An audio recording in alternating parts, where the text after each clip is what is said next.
eu pensei em tratar sobre diversos assuntos e aí me veio à mente as campanhas de oração que a gente está fazendo nos feriados, né?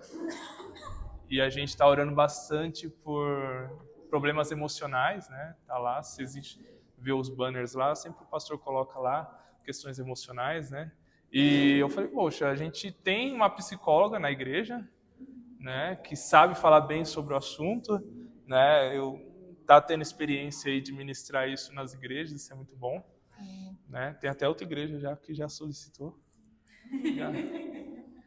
E aí eu falei, poxa, eu vou colocar a Catherine para estar falando junto com a gente lá sobre esse assunto que é saúde emocional. Sim. É um assunto muito complexo, né? Porém, a Bíblia não é só para a gente ver aquilo que Deus tem para nós, né? O crente que sobrevive só de culto, ele vai ter aquele evangelho bem resumido, né? O Deus que dá a vitória, Deus que abre porta e tal, tal, tal. Mas é muito mais complexo do que isso, né? Muito mais complexo. Então, quando se trata de saúde emocional, né, a gente deve buscar ajuda psicológica, claro. Deus até mesmo capacitou os homens para isso. Mas a Bíblia dá vários respaldos também para que a gente possa ter uma conduta, entender melhor, pela ótica de Deus, também esses problemas emocionais, né? Esses problemas emocionais não são novos, né? Algumas pessoas chegam a falar assim, mas nos últimos tempos tem surgido várias questões sobre depressão, ansiedade. Sempre teve, irmãos. Sempre teve, sempre teve. Inclusive, quando você vai buscar na história mundial, tem vários homens, principalmente homens de guerra, que morreram, só que a história conta assim, que ele entrou num pânico e caiu duro e morreu.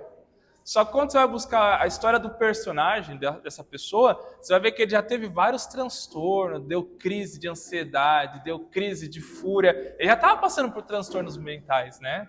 Transtornos emocionais. Então, assim, isso não tem nada novo. Na Bíblia tem personagens que passaram por isso, né? Você vai ver Moisés, né, que teve ali um burnout. O que Moisés teve foi um burnout. A sobrecarga tão grande do povo que ele chega a falar para Deus, pelo amor de Deus, não aguento mais esse povo, né? Em Números 11. Alivia um pouco a carga de mim, né? Levanta as pessoas para me ajudar. E depois ele, em uma crise de fúria, ele vai ferir a rocha. O que Moisés estava tendo? Um burnout, coisa que as pessoas têm aí no dia a dia hoje, na Paulista, mas Moisés esteve lá no deserto, entendeu? Mas é o mesmo problema. O próprio Elias também, né? A gente vai tratar sobre isso. E outros personagens bíblicos que tiveram transtornos, né, emocionais ou mentais, né? E então esse assunto não é um assunto que é atual, é antigo pra caramba, né? Só que na atualidade a gente começou a prestar mais atenção, acho que essa é a grande diferença. Sempre teve, mas a gente passou a prestar mais atenção, porque talvez aconteceu na sua família ou aconteceu com você, uma pessoa muito próxima, e aí aquilo fica mais claro, né? Aquilo se escancara para você. Você nunca tinha visto, mas quando acontece com uma pessoa muito próxima de você, aquilo ali fica muito mais claro, tá? Então, nós estamos aqui com o apoio da Kathleen, tá? Senhor, gente. Ela é a psicóloga, Kathleen, tá? Se quiser se apresentar aí, Kathleen, para quem não conhece seu trabalho. Claro. Pessoal, Paz do Senhor. Eu estava aqui no telefone agora há pouco, porque, para quem não sabe, eu faço atendimento, né, em psicoterapia e particular também. E hoje eu tinha paciente, né, hoje no período da noite, até perguntei para vocês que horas acabava, e aí ia dar conflito com a minha agenda, então eu estava aqui só reajustando, tá bom? Para mim é uma honra estar aqui, eu sou psicóloga clínica, eu atuo com a terapia cognitivo-comportamental, que é basicamente falando sobre como o nosso pensamento influencia o nosso comportamento. Todo mundo aqui também sabe que eu trabalho na região da Cracolândia com população de rua, então eu atendo famílias em vulnerabilidade e à noite e nos fins de semana eu faço atendimento particular no meu consultório aqui na região do Itaim Paulista. E eu adoro falar de saúde mental, fiquei muito feliz com o convite do Tarcísio e sempre dá aquele frio na barriga, né? Porque falar para muita gente é desafiador. Uma coisa é você estar com o paciente, só você e o paciente, né? Existe um vínculo terapêutico, então é um processo que ele flui E para muitas pessoas a gente fica um pouco mais travada porque, né, aqui é a Kathleen, a psicóloga e a cristã, enfim. Mas vamos ter um bom bate-papo aí, espero que vocês gostem bastante.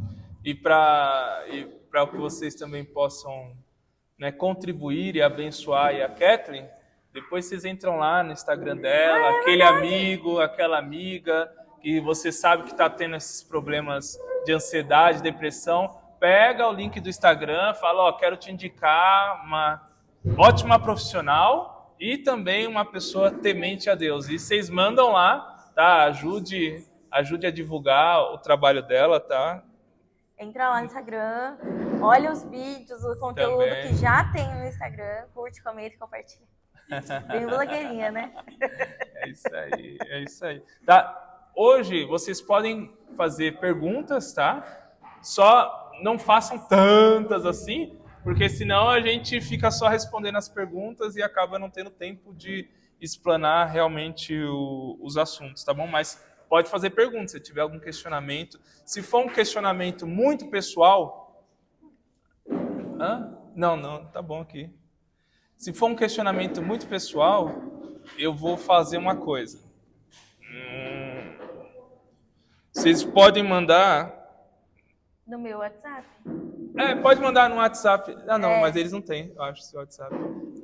Manda no meu, grupo, eu tô no grupo, manda no meu WhatsApp, pega lá no grupo da IBD, manda no meu WhatsApp, que daí só a gente vai ficar sabendo, não tem jeito, né? Mas a gente não fala pra ninguém, né? Às vezes é um questionamento muito pessoal, você fica até sem jeito de fazer a pergunta, tá? Mas é importante fazer, tá? Primeiro, pra gente entender a mente humana, e quando a gente fala de problemas emocionais, a gente está falando da psique humana, da mente humana.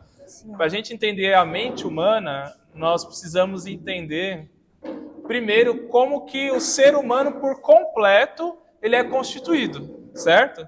A área da psicologia humana, da mente humana, ela é uma área que compõe todo o ser humano, tá? E a Bíblia mostra uma coisa muito interessante quando ela mostra a constituição do homem. Ela mostra a constituição do homem em 3 níveis, né? O homem, ele é constituído de uma inteligência para sua subsistência e também para o domínio. Deus fez o homem para ele poder se autoexistir, no sentido de conseguir lavrar a terra, conseguir colher o fruto da terra, plantar, manusear a terra, para ele poder comer, se alimentar e ele possa existir. Mas ele também foi feito para dominar. O homem seria ali na criação como se fosse o braço direito de Deus. A gente chama de corregente. Ele governava toda a terra junto com Deus. Tá? Então o homem precisava de uma inteligência para isso.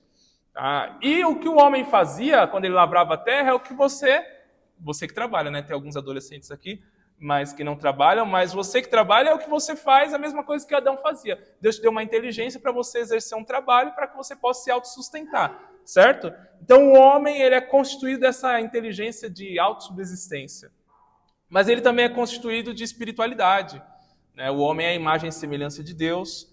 O homem também ele se comunicava direto com Deus. Deus descia no Jardim do Éden para se relacionar com o homem. Então ele tem inteligência para poder se autossustentar, para poder existir, mas ele também tem a sua parte espiritual. Subsistência é a parte material e a parte espiritual, onde ele se comunica com Deus, onde ele se relaciona com Deus. Porém, o homem foi dotado também de uma inteligência que a gente chama de inteligência socioemocional.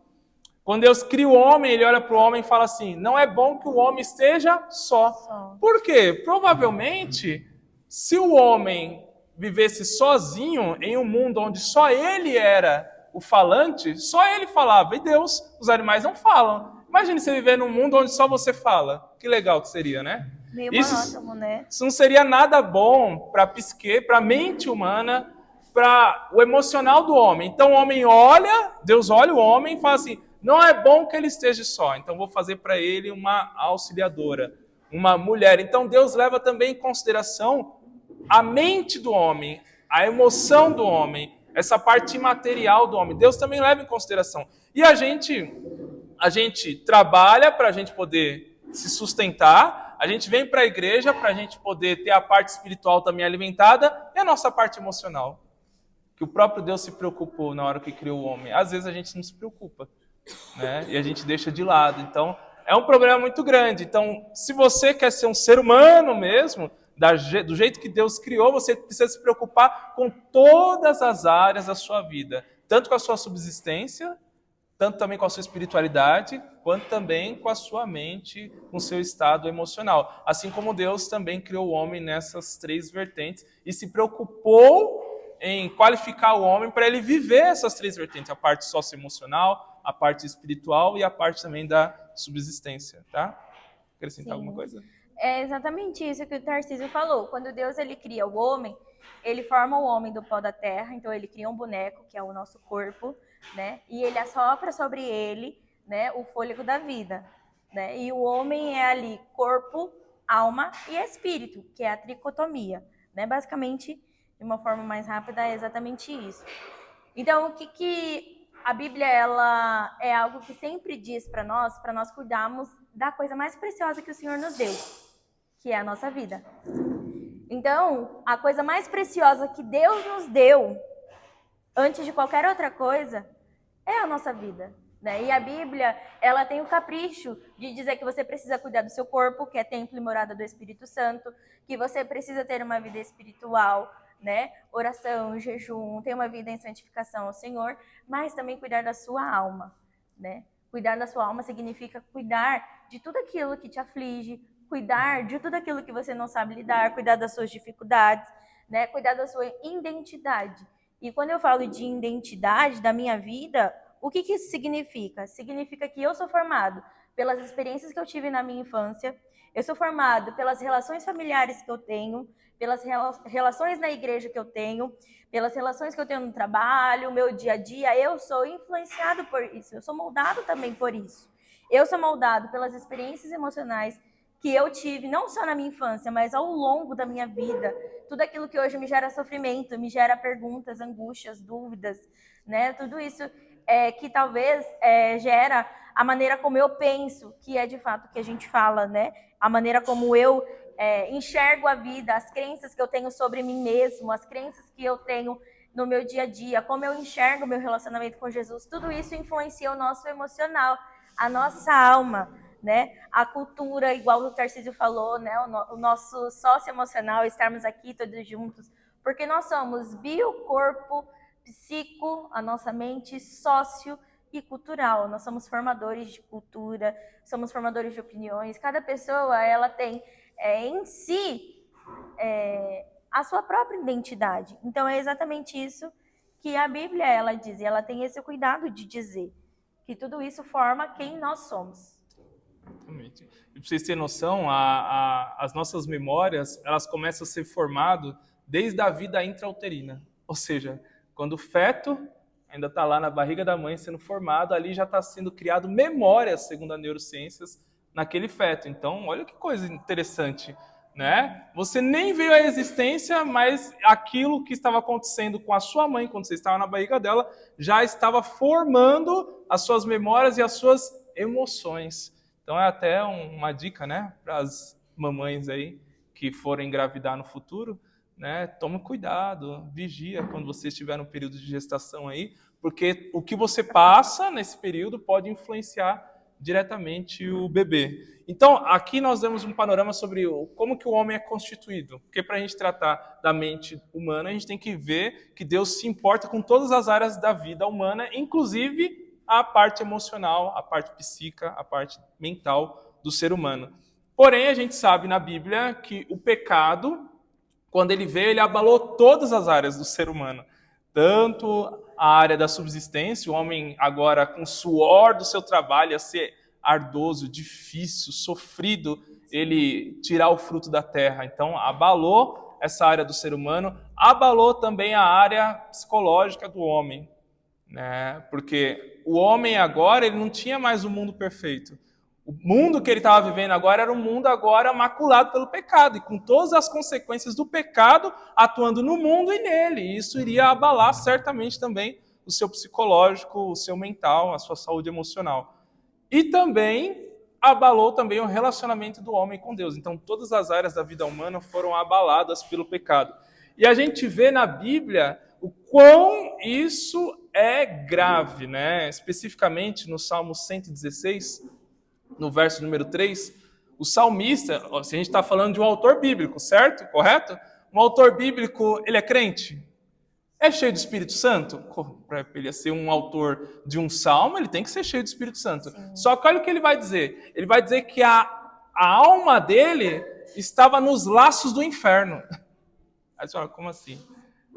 Um homem crente, cheio do Espírito Santo, capaz de compor um salmo, está dizendo que ele sentiu uma sensação que a alma dele estava enlaçada no inferno, como se ele estivesse sentindo mais o sabor da morte do que o sabor da vida. Era isso que o salmista estava passando. E o que o salmista estava passando? Que a alma dele estava quase no inferno. Ele estava passando por uma crise de ansiedade. Quando você olha o Salmo de número 116, a gente vê resquícios ali de ansiedade e depressão.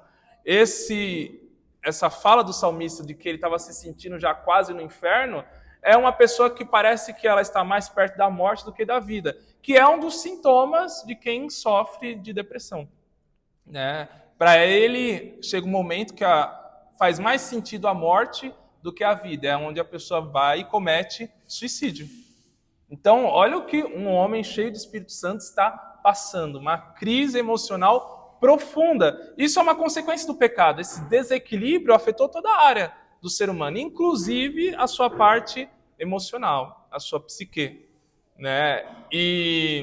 Só que o salmista, no verso número 7, ele vai dizer assim que ele encontrou no Senhor sossego.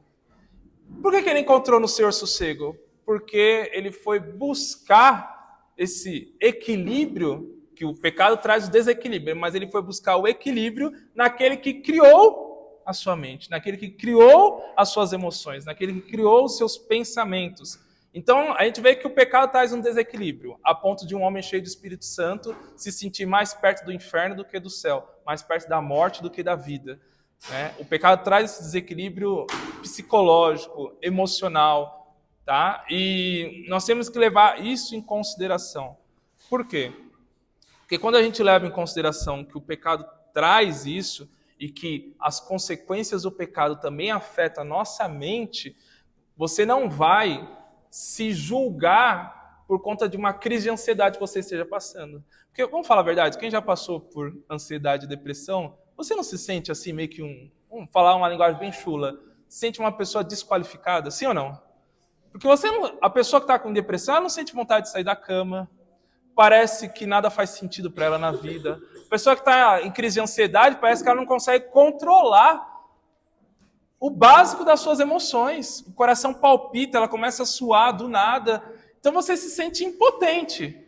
E qual é o perigo? O perigo é a pessoa se culpar por isso. Só que ela não tem que se culpar por isso. Isso é uma consequência do pecado. Esse desequilíbrio é uma consequência do pecado. Mas assim como o salmista conseguiu encontrar sossego no Senhor, e depois ele vai, né, glorificar a Deus por esse sossego que Deus trouxe para ele, a gente também pode encontrar esse sossego. Agora, a minha parte é a parte teológica. Agora, a nossa psicóloga... Eu posso pedir para alguém abrir, então, Salmo 116, versículo 3? Alguém vamos lê. lá. Quem é o corajoso que vai ler?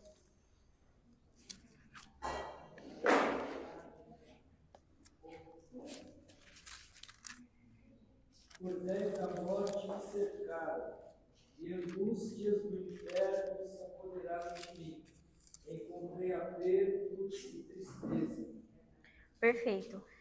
Quem acha que ele estava vivendo isso de forma literal ou isso era apenas uma sensação da maneira como ele se sentia? É uma sensação, perfeito. Então o salmista está dizendo que a sensação que ele tinha é que ele estava cercado de morte e desespero. Então isso, o salmista está relatando que o meu sofrimento está intenso. Ele está relatando que o sofrimento dele está tão intenso que aqui não necessariamente o salmista ele diz exatamente aquilo que ele sente. Por exemplo, se é ansiedade, se é depressão, você não vai achar isso na Bíblia, e a gente está, né, fazendo com que você compreenda de como que a Bíblia ela fala de assuntos emocionais. Né? Então, o autor ele usa de uma linguagem poética, de fato, para expressar essa dor profunda que ele está sentindo. Então, se a gente for fazer uma leitura mais psicológica sobre o assunto, né, a gente vai entender alguns fenômenos do que o salmista ele estava dizendo. Primeiro, ele estava dizendo desse sofrimento emocional, que é aquela pessoa, ele está dizendo nesse versículo 3, que a sensação daquilo que ele está vivendo é uma sensação constante de que algo ruim vai acontecer, né? Mesmo sem que ele tenha evidências concretas daquilo, porque ele está dizendo de uma sensação. Nem sempre uma sensação, ela demonstra uma evidência concreta de um perigo real, efetivo, mas era a forma como ele estava sentindo naquele momento. Né? Então, às vezes, quando o Tarcísio trouxe da depressão, da ansiedade, muitas vezes uma pessoa que está vivendo em uma ansiedade, que é uma hipervigilância, uma sensação de perigo, né? Nem sempre aquele perigo é eminente, é evidente, é real, mas é a maneira como ela está se sentindo naquele momento.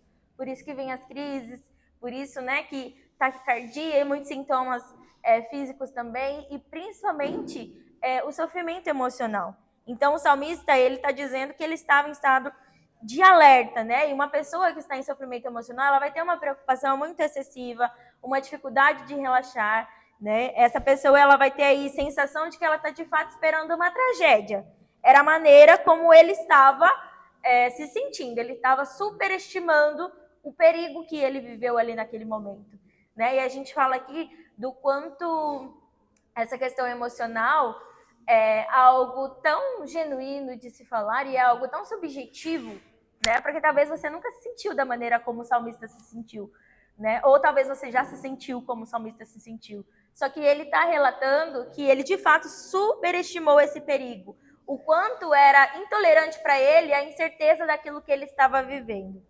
O segundo fenômeno que a gente encontra aqui é a hipervigilância, que é quando o cérebro ele está em modo de sobrevivência. Né? Então, a pessoa ela sempre vai interpretar neutralidades, né, como ameaças.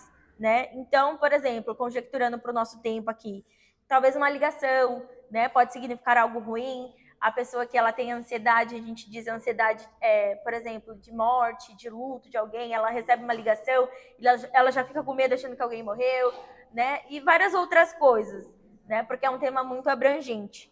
Mas a hipervigilância é exatamente isso, é como se o sistema de alarme dessa pessoa nunca desligasse. Por isso que o salmista, ele diz o que ele disse, eu estou me sentindo assim, laços de morte me cercaram. Ele vai morrer? Não, mas é a maneira como ele se sente. Para ele o perigo está ali, muito evidente, né? E outra coisa que esse versículo ele traz é um humor deprimido, né? Porque o salmista diz que ele caiu em grande tribulação, grande tristeza, né? E a gente pode entender que o salmista ele disse que aqui, né? Na maneira como ele está se sentindo, ele está sentindo uma perda de esperança, né? Um sofrimento aí persistente, uma sensação de perda aí de sentido da vida, né? É como o Tarcísio falou, para ele a alma dele estava ali no céu, então era como se nada fizesse mais sentido. Era a maneira como ele relatava essa grande dor profunda, né? Esse sofrimento de morte aí eminente, né? Eu vou fazer uma pergunta para você, pode? Pode. Como que a psicologia descreve esse desequilíbrio que o pecado traz do versículo 7? Como que você descreveria, assim, pela psicologia, esse desequilíbrio emocional? Eu descreveria mesmo como uma dor profunda, né? O Tarcísio falou sobre ansiedade e depressão, isso também se encaixa, mas como eu não vou patologizar ali o versículo da Bíblia, né? Mas eu digo que é uma dor profunda, e de fato ele conseguiu descrever a dor dele. O versículo 3 é ele descrevendo a dor dele. Talvez a sua dor seja uma dor totalmente diferente, mas ainda assim ela também é profunda. E a gente vê também nesse texto uma coisa muito interessante, né? Que é um versículo que toda vez que eu explico esse versículo, eu crio uma polêmicazinha, tá? Então, se criar, normal. O versículo 13, não, versículo 15, na verdade, quando fala assim, preciosa é aos olhos do Senhor a morte dos seus santos, a interpretação popular acredita que Deus está dizendo assim, que para ele é bom a morte dos seus santos, porque é preciosa. Mas o sentido de precioso aqui é que o custo é muito alto. É como se Deus tivesse investido pesado na vida daquela pessoa e aquela pessoa acabou morrendo, ou seja, Deus perdeu o investimento. Aquilo que era tão precioso se foi. Então, seria mais ou menos falar assim, tá? Uma retradução do versículo. Muito custoso é para o Senhor a morte dos seus santos. Esse versículo mostra o tamanho do valor da vida humana. Né? Por que eu estou falando desse versículo que fala sobre o valor da vida humana? Deus investe no ser humano pesado. Porque, geralmente, um dos sintomas de uma pessoa que está em depressão é ela se sentir desvalorizada. Sim. Ela achar que eu sou um peso para o mundo. Ela, inclusive, chega a algumas conclusões bizarras. Tipo, eu sou um problema para minha família. Para minha família, para minha esposa, para meus filhos, é melhor eu estar morto do que estar vivo. É por isso que as pessoas chegam na ideação suicida, entendeu? Só que esse versículo mostra o valor da vida humana. Não, a vida humana vale muito. Deus investiu muito, já no período do salmista, porque o salmista está falando aqui de um investimento que Deus fez no período dele. Só que depois Deus investiu mais pesado ainda, porque ele mesmo veio em carne, em pessoa, e morreu por nós. Ele entregou tudo, literalmente tudo por nós. Então, nós temos que estar sempre com... Existem algumas coisas que tem que estar muito claras na nossa mente. E esse tema, o valor da vida humana, tem que estar muito claro na sua mente. Por quê? Se você, espero que não, mas se você um dia passar por uma crise de depressão, você precisa ter isso como se fosse uma luz no fim do túnel. Não, Deus mostra o quão valioso eu sou, em toda a minha integridade, corpo, alma e espírito. Eu sou valioso para Deus. Né? E isso pode ser um gatilho, vou usar uma linguagem aqui, eu sou teólogo, não sou psicólogo, tá? Mas porque às vezes a gente usa uns termos que não é da psicologia, mas pode ser um gatilho reverso, porque esses problemas emocionais vêm através de gatilhos, né? Pode ser um gatilho reverso que você tem. Não, calma aí, não. Eu sou precioso, a ponto de quando o salmista chegou numa crise emocional profunda, né, ele exclamou o quão precioso ele é, dizendo, olha, muito custoso é para o Senhor a morte de seus santos. Então, é importante a gente entender o valor da vida humana. A gente é muito valioso. Tá? Isso daqui não é soberba nem arrogância, é a realidade bíblica. Tá? A Bíblia mostra isso para nós. Então, aqui a gente viu duas coisas. Primeiro, a constituição do ser humano. E a gente viu que quando o ser humano pecou, inclusive a parte dele psicológica, emocional, foi profundamente abalada, a ponto de o salmista, um homem cheio do Espírito Santo, passar também por crises emocionais. Ficou claro isso? Tranquilo. Então, por que eu estou dizendo isso também? Não tem mais essa linguagem, mas antigamente tinha muito essa linguagem. Ah, você está passando por crise emocional? Tu não ora? Tu não é homem de Deus? Tu não é mulher de Deus? Entendeu? E isso, principalmente no meio pentecostal, matou muita gente. Estou falando assim no sentido simbólico ou literal. Matou muita gente. Porque a pessoa, por passar por uma crise emocional, ela se sentia como se ela não tivesse com Deus na vida. Eu não estou crente. Por quê? Porque falaram para mim que pelo fato de eu estar passando por uma crise emocional, eu não estou orando, não estou lendo a Bíblia, entendeu? Então, pegaram o quê? Pegaram o problema da pessoa sem entender e minimizaram. Mas aqui a gente está vendo um homem cheio de Espírito Santo que passou também por problemas emocionais, porque os problemas emocionais é uma consequência do pecado. Ficou claro?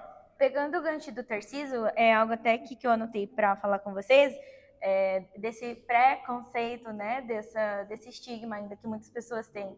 E esse texto ele é muito rico, vou dar só um fechamento, porque o salmista ele está poetizando, é um salmo, é uma música, é uma canção, é um louvor, é uma oração. Então, o que o salmista está fazendo? Ele está, primeiro, reconhecendo a dor dele, colocando em palavras, né? Não é que, por exemplo, você está passando por isso porque você não ora. Não. Oração é o quê? É eu ser sincero com o Senhor, né? Precisa ter verdade. Então, ele está reconhecendo a dor dele, ele está expressando a angústia. E não só isso, ele busca ajuda em Deus. por isso que ele está salmodiando. É. Por isso que isso está na Bíblia, porque ele está reconhecendo, está buscando ajuda em Deus, né? E gradualmente, como o Tarcísio falou no versículo 7, ele encontra descanso. E na psicologia é exatamente isso, né? A gente diz que para haver cura, tem um filósofo que diz, primeiro eu aceito, para depois eu mudar. Então, primeiro eu preciso reconhecer, expressar a minha dor, ser sincero com aquilo que eu estou sentindo, para que depois eu possa encontrar ajuda, enfim, mudar esse comportamento ou mudar essa forma como eu tenho interpretado as situações e a vida. Então, é exatamente isso. As questões psicológicas, ela não tem a ver se eu sou super espiritual ou se eu sou um mini espiritual. Ela tem a ver, de fato, da forma como eu lido com essa angústia. Como que eu lido com isso? Eu guardo para mim, eu busco ajuda, né? Eu vou vivendo do jeito que dá, ou eu entendo que a minha vida é preciosa e vou atrás de um psicólogo, de um médico, né? De uma ajuda de alguém que de fato entenda sobre o assunto e possa me acolher. Então é exatamente isso, sobre isso. Maravilha. E aqui a gente quer dar agora uma terceira parte alguns pontos que podem gerar em você problemas emocionais. Então a gente vai dar algumas prevenções aqui, alguns alertas, tá? Porque talvez você não está passando, mas talvez você está tendo uma conduta que te torna propício a passar por problemas emocionais no futuro, tá? E uma das coisas que eu vejo que, principalmente no nosso meio, né, na questão de igreja, porque querendo ou não, quem frequenta a igreja tem mais uma atividade para se comprometer na vida, sim ou não? Quem não frequenta a igreja, no domingo está assistindo Faustão, ou nem Faustão como que é? É o Mion? É Hulk? É o Hulk, é isso aí, meu povo. É que o pessoal que está assistindo na internet é que essa hora aqui eu estou no culto, tá? Dando glória. Então eu não vou saber o que está passando na TV. Mas está assistindo lá os programas da TV. E a gente está se comprometendo. Às vezes a pessoa é um diácono, enquanto tem uma pessoa no sofá, ele está aqui manobrando o carro. Ou ele vai pregar, então ele está ali o culto todo pensando no sermão, o que ele vai falar, como que ele vai falar, como é que ele vai ser claro. Então, quem serve a Deus tem mais uma atividade na vida, né, para poder exercer. E um problema que a gente tem muito grande é o ativismo. O que é o ativismo? É quando você acumula funções na sua vida, você acumula tarefas na sua vida e não é que você não dá conta, você não vai dar conta. Quero dar um adendo no que o Tarcísio falou. Por exemplo, se você vir para a igreja e etc., isso não é de fato ruim, mas é exatamente o ativismo de você pegar 1001 coisas para fazer e perder o prazer. Perder o disso prazer, que você exatamente. Faz. Então Essa quando palavra. você faz apenas por fazer e não por prazer. Isso deixa de ser uma ação de compromisso, uma atividade que de fato te traga prazer, te traga um alívio, um descanso, e se torna de fato esse ativismo. Exatamente. E o que acontece? Essa perca do prazer vem também muito por causa da frustração, né? Sim. A pessoa pega um monte de coisa para fazer, coloca uma grande expectativa, não consegue, se frustra e ela não encontra mais prazer naquilo que ela está fazendo. Mas existe também um outro problema. Qual que é o outro problema? Falaram uma mentira pra gente, muito grande. Qual? Que você tem que ser bom em tudo aquilo que você faz. Isso é uma mentira. Não existe isso. Isso é uma utopia. Tem coisas que eu faço porque eu tenho que fazer, mas não que eu seja bom para fazer. Você entende isso? Tem coisas que você vai fazer porque você tem que fazer. Um exemplo, uma pessoa que cozinha mal, mas mora sozinho. Não tem jeito. Você tem que cozinhar. Você vai fazer o quê? Ah, mas eu vou ter que ser um Masterchef. Não, você precisa cozinhar para você comer e viver. Você não precisa ser um Masterchef, fazer aquelas receitas mirabolosas. Você entende? Então tem uma série de coisas na vida que a gente vai fazer porque a gente tem que fazer. É necessário fazer, mas não que a gente seja bom em fazer. E qual é o problema? Às vezes a pessoa tem uma série de coisas, atividades que ela exerce, e ela quer ser o melhor em tudo, né? E qual que é o problema disso? Ela não vai conseguir ser. Porque você é uma pessoa que você vai ser bom em algumas coisas.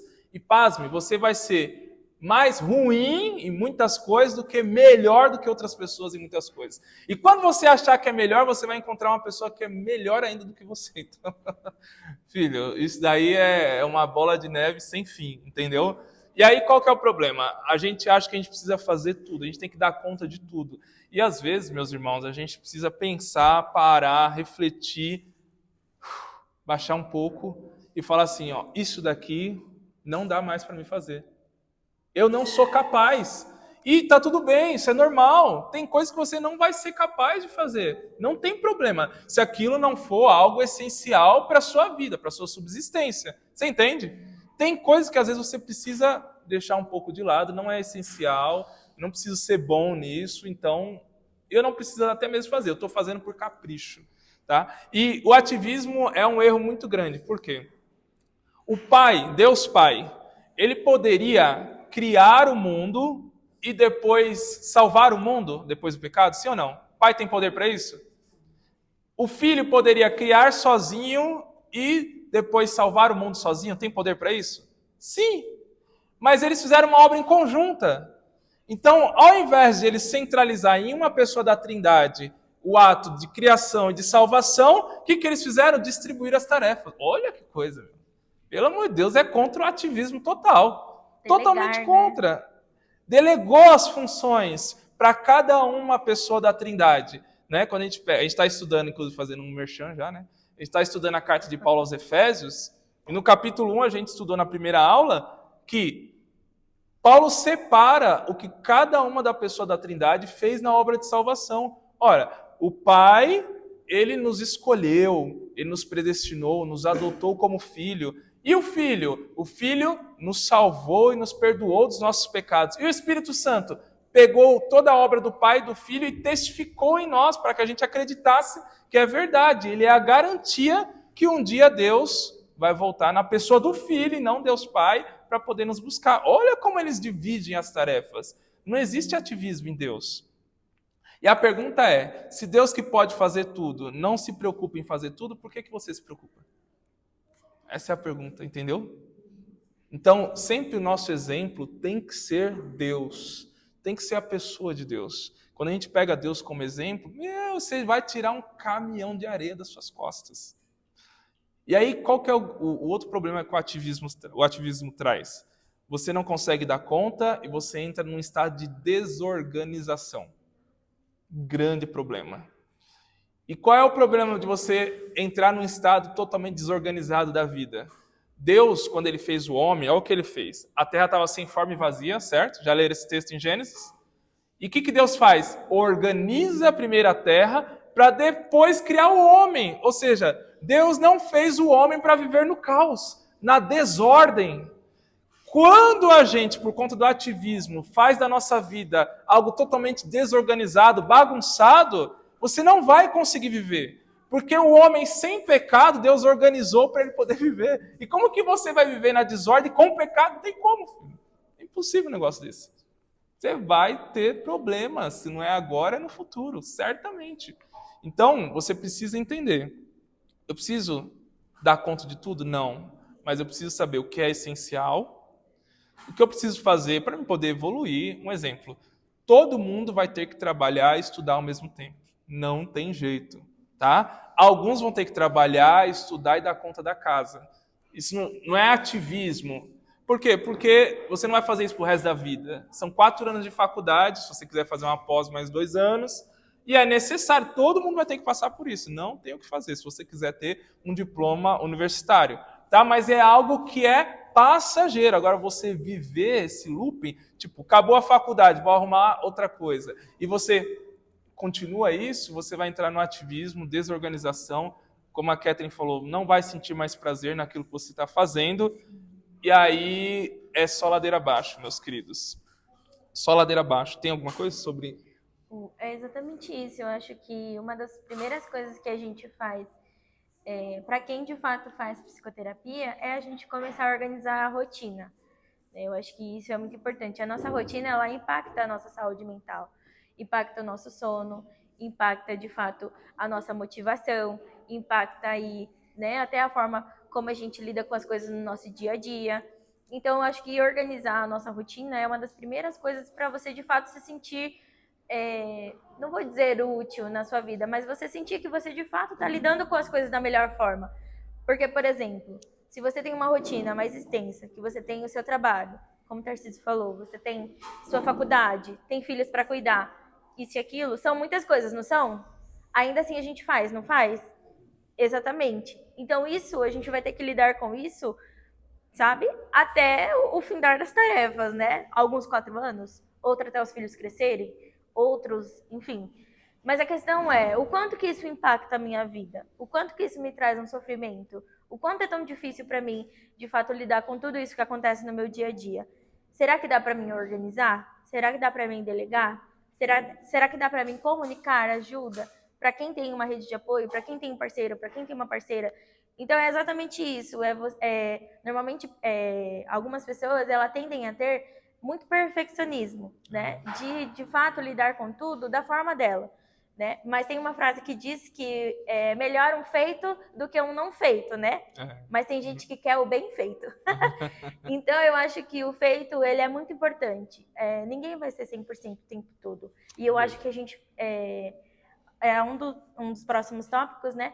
E a gente começa a entender que nós somos simplesmente humanos, que nós não somos uma máquina que funciona 24 horas, 20 por 38, né? A gente precisa também ter nosso tempo de descanso, de lazer, de atividades prazerosas. E quando tudo isso deixa de ser um prazer e se torna um peso, um fardo, qualquer coisa que você fizer não vai ser legal, qualquer coisa vai ser ruim, qualquer coisa vai trazer sofrimento. E isso pode gerar coisas futuras que, de fato, seja difícil de lidar, como talvez a sua rotina seja. Mas a partir do momento que eu começo a organizar a minha vida, a organizar o que de fato eu preciso fazer, o que de fato faz sentido para mim, para minha família, para minha casa, fazer, lidar, você lida e você organiza e você faz, né? Não necessariamente tendo a obrigação de lidar com tudo o tempo todo, ou de fazer tudo o tempo todo, ou de fazer perfeito o tempo todo, né? Só para vocês terem uma noção, ó, quando eu fiz teologia, minha faculdade era final de semana integral, né? Eu fiz teologia e pedagogia ao mesmo tempo. Então eu fiz 2 faculdades simultâneas e eu fazia Uber de madrugada. Olha que loucura, né? Coisa de doido. Eu falo assim, eu fui meio doido da cabeça, mas, né? Tinha gás ali, lenha para queimar, também a lenha foi tudo, acabou. E aí, só que daí o que acontece? Tipo, na área da teologia, tinha algumas matérias que, não dava. Eu já não manjava nada, nem lé com cré daquilo. E eu também não tinha tempo para estudar, tipo, música. Eu tive aula de música com um maestro top. Meu professor maestro, da igreja presbiteriana independente, o cara conhecia muito de música. Muito de música. Pergunta se eu aprendi alguma coisa. Não aprendi nada, filho. E eu só passei na matéria dele porque eu era o líder da classe. Então eu tinha minhas manobras ali, entendeu? Mas eu fiquei chateado por causa disso? Claro que não. Porque, eu falo, eu não tenho tempo. Se eu me cobrar isso, eu não vou conseguir entregar, isso vai me frustrar. Então é melhor eu ficar com o básico mesmo, que eu vi aqui em sala de aula, tentar fazer a prova, passar, nem que for chutado dessa matéria e de outras matérias que eu também passei chutado, porque senão eu vou colapsar minha mente, não vou conseguir dar conta, entendeu? Agora imagina se eu fosse, como a Catherine falou, um perfeccionista. Ia ficar maluco, ia ficar frustrado, caramba, não fui bem na matéria e tal, então não vale a pena, né? E qual que é o problema? É uma cadeia, né? Ativismo, vem a desorganização, vem a perca do prazer por aquilo que você está fazendo. E aí eu dou uma dica para você, né? Se você está passando por um momento da vida onde está tudo muito corrido e todas as coisas são essenciais, ou seja, não tem como você se desfazer de alguma coisa, primeiro, enxergue o propósito daquilo que você está fazendo. Qual é o propósito? Aonde vai me levar? Que caminho vai me abrir? Isso vai te ajudar a você superar aquele momento de tensão, de pressão. E segundo, procure aproveitar os momentos de prazer, mesmo que for pequeno, que você vai vivenciar. Vou te dar um exemplo. Você está numa correria, mas de repente surgiu uma oportunidade de assistir um filme com a esposa, com o marido, com o irmão, com o amigo. Faça daquele momento um momento relevante. Faça daquele momento um momento importante. Porque, eu não tenho tempo para isso, mas deu uma brecha aqui no tempo. Encaixou aqui no calendário, na agenda, então eu vou fazer desse momento aqui, não um momento só de assistir um filme, não, eu vou fazer desse momento um momento legal, um momento prazeroso, realmente. Então, saiba aproveitar os pequenos momentos de prazer que você tem. Pode ser que um momento de prazer maior você vai ter quando você tiver o tempo livre, mas enquanto você não tem, enquanto você está muito atarefado, encontre prazer nas pequenas coisas, mas sempre enxerga o propósito. Porque uma coisa que o ser humano não consegue viver é viver sem propósito. Viver sem propósito é a pior coisa, porque você vai se desgastar e nem sabe por que você está se desgastando. Isso faz com que a vida perca o sentido.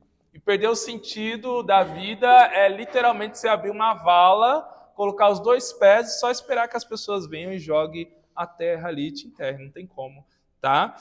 Só que uma outra questão também, que a gente precisa tomar muito cuidado, senão certamente a gente cai também numa depressão ou talvez uma ansiedade, é a questão da comparação, né? A gente vive na época das redes sociais. Vou te dar um exemplo. Na área do ensino, eu sempre repreendo com muita singeleza, né? Quando uma pessoa tenta comparar professores, né? Tipo assim, você está no seminário, aí você chegou lá no seminário para dar aula, e um outro professor passou no mês passado, só que o cara não dominava muita matéria. Aí os alunos pegam e falam para você assim, nossa, ainda bem que você veio, professor, porque o outro professor a gente ficou aqui só comendo mosca, não aprendeu nada. O que eles estão fazendo? Aí, se eu for ingênuo, eu caio no conto do vigário, eu entro no loop deles. E eu começo realmente a me comparar. Só que isso daí é insustentável na vida, essa comparação. Na época das redes sociais, inclusive, onde todo o tempo você está se comparando, porque você está lendo lá o que a gente chama de lifestyle, né? Falei até, mas... O que é o lifestyle? Está lá a vida da pessoa lá, e a vida da pessoa dela nas redes sociais é linda demais. Eu queria ser um monte de gente nas redes sociais, filho. Eu olho lá nas redes sociais e falo, eu queria ser esse cara aí, velho. Não, daí eu olho o outro e falo, não, agora eu queria ser esse. Porque a vida dos caras é muito boa, mano. É muito boa. Aparentemente ali o que eles mostram é muito legal, muito da hora, muito vibrante, né? Só que aí, quando a gente entra em comparação, qual que é o problema? O problema é que você é uma pessoa em bilhões de pessoas, né? Então você nunca vai estar satisfeito se você ficar se comparando com alguém. E a Bíblia trata disso, e eu gosto de 2 textos de comparação que falam sobre 2 tipos de comparação. Primeiro, quando as pessoas tentam te comparar com outro, e o segundo, quando você se compara com outra pessoa, né? O primeiro texto, lá em 2 Coríntios, no capítulo 10, Paulo ele vai ter um problema muito grande na cidade de Corinto, né? A cidade de Corinto é uma cidade muito rica em filosofia, e tinha uma linha de filosofia chamada sofistas, que eram os homens muito bons de retórica e oratória. Os caras tratavam a linguagem, a palavra como ninguém. Eles falavam 5 minutos, se fosse eles aqui, vocês já estavam chorando. Porque os caras eram bons para falar. E esses caras se converteram. Agora estão na igreja de Corinto, que Paulo fundou. Só que Paulo não era um cara bom de retórica e oratória. Paulo tinha uma palavra pesada, tão maçante, que Eutico dormiu quando Paulo estava pregando. Eutico dormiu, meu. Eu estava desinteressado? Não, mas o que Paulo falou era tão complexo, tão pesado, tão massivo, que os olhos de Eutico começou a fechar, dormiu, caiu, morreu. Só que, veja bem, e olha o que Paulo vai dizer, que na igreja de Corinto, olha o que esses caras estavam falando, ó. Paulo, nas suas cartas, ele é forte, ele é poderoso. Por quê? Paulo sabia escrever como ninguém.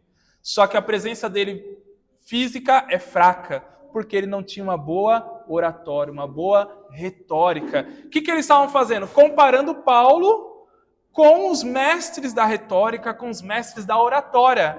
Agora eu te pergunto, Paulo caiu nesse conto do vigário? Claro que não, filho.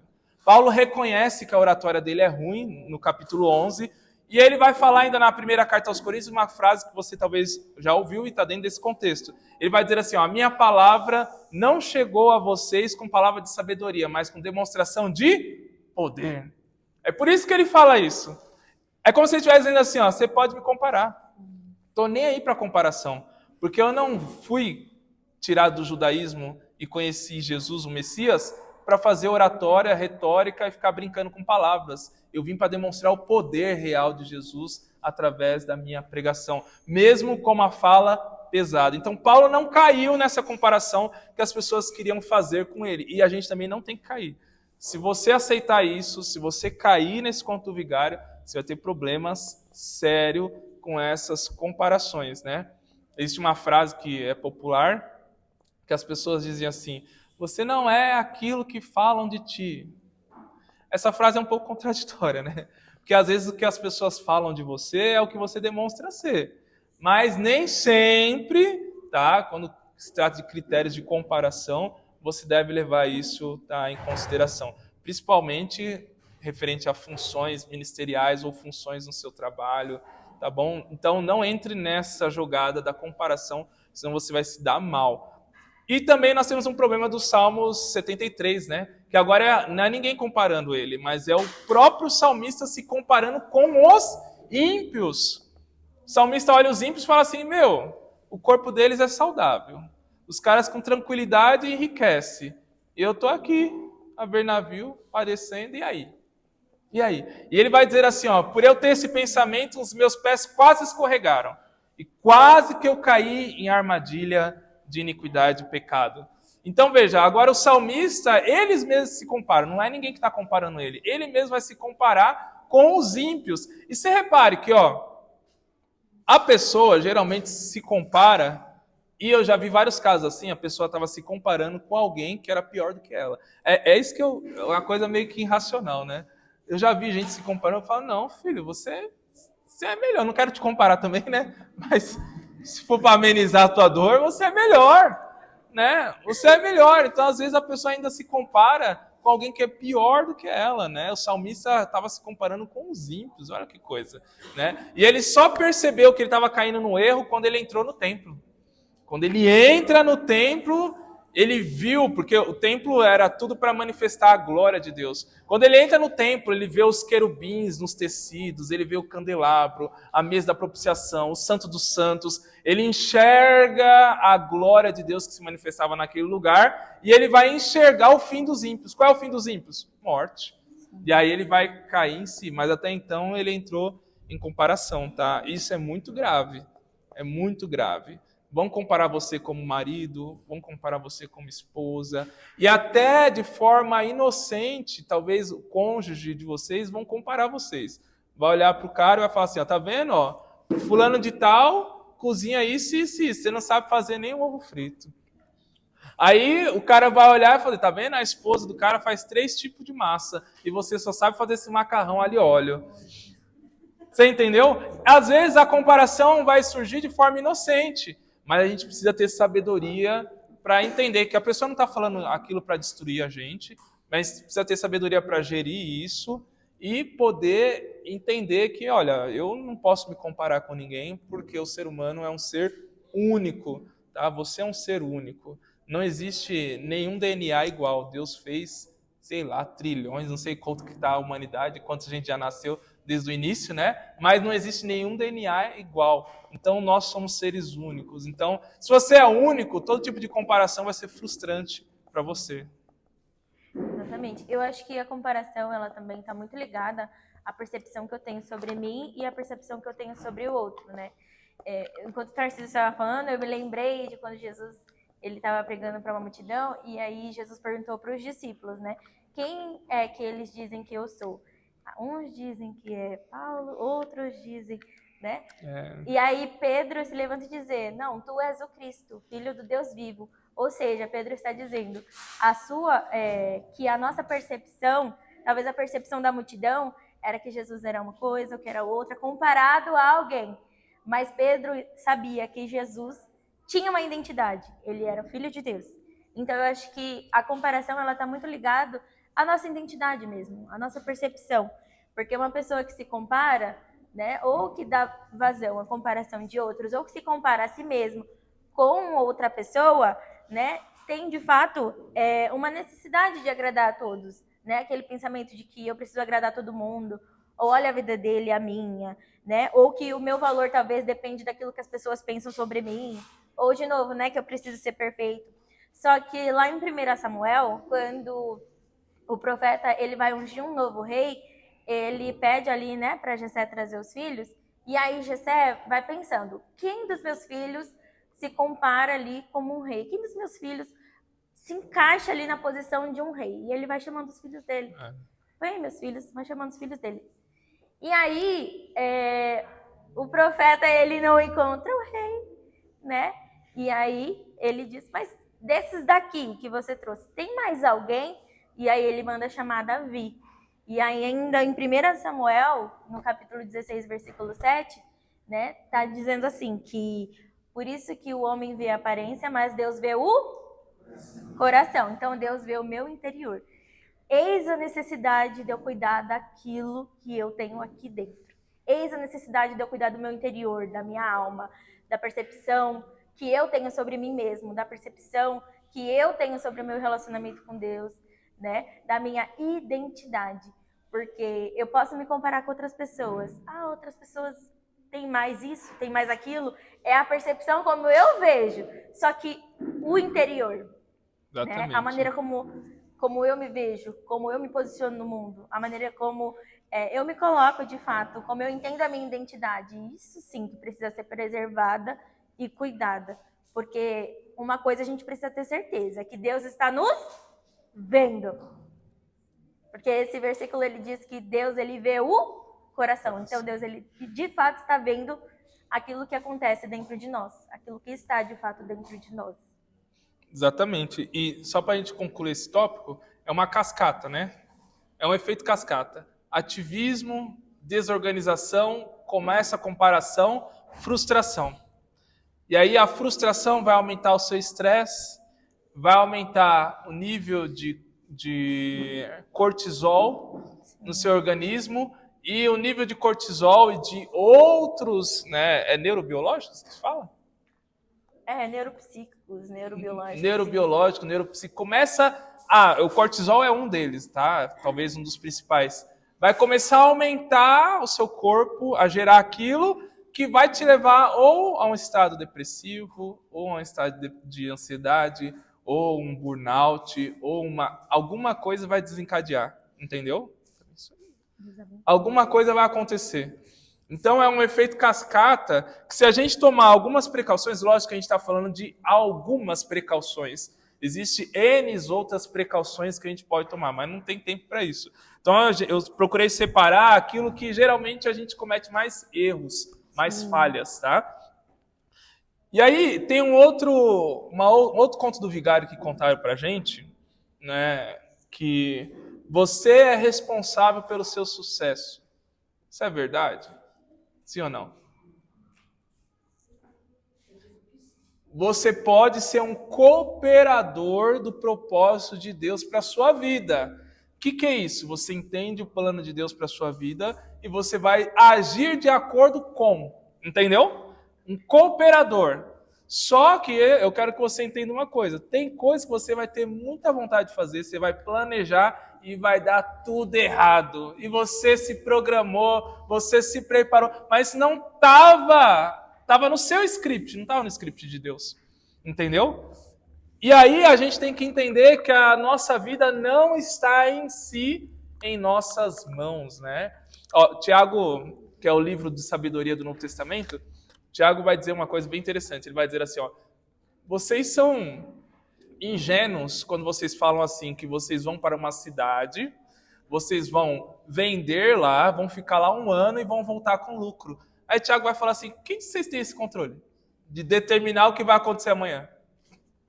Quem disse que está na mão de vocês isso? Que vocês vão Como que vocês têm a ousadia de projetar algo que vai acontecer daqui 1 ano e agir como se isso já tivesse certo, decretado?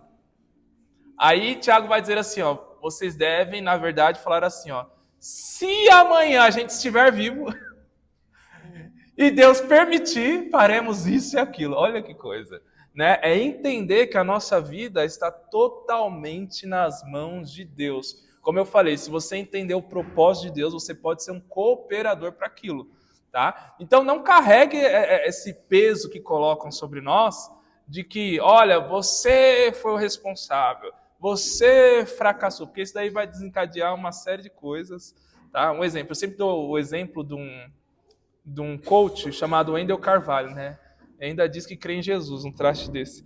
E ele pega nos vídeos dele, ele fala assim, você tem um celular aí, um smartphone? Tenho. Se você não ganha 10 mil por mês tendo um celular com internet, você é um preguiçoso.